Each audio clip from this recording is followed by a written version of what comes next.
आटे के बहरान के बाद हुकूमत ने रूस से 30 मार्च तक 7 लाख टन गंदम मंगवाने का फैसला किया था, जिसकी पहली खेप मौसूल हो चुकी है, जिसके बाद हुकूमत ने फी किलो आटे की कीमत 100 रुपये मुकर्रर की।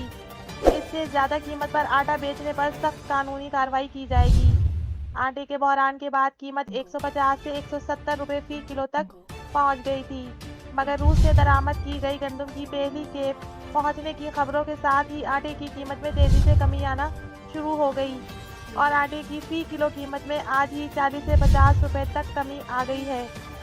वफाकी वजारत बराए फूड सिक्योरिटी के बयान के मुताबिक रूस से 3 लाख टन गंदम के 2 बहरी जहाज पीर को कराची की बंदरगाह पहुंचे, जबकि रूस से मजीद 4 लाख टन जल्द ही गवादर बंदरगाह पहुंचेगी।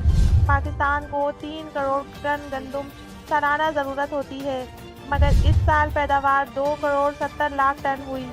30 लाख टन की कमी और हुकूमती गलत फैसलों के बायस गंदम के बहरान ने जन्म लिया।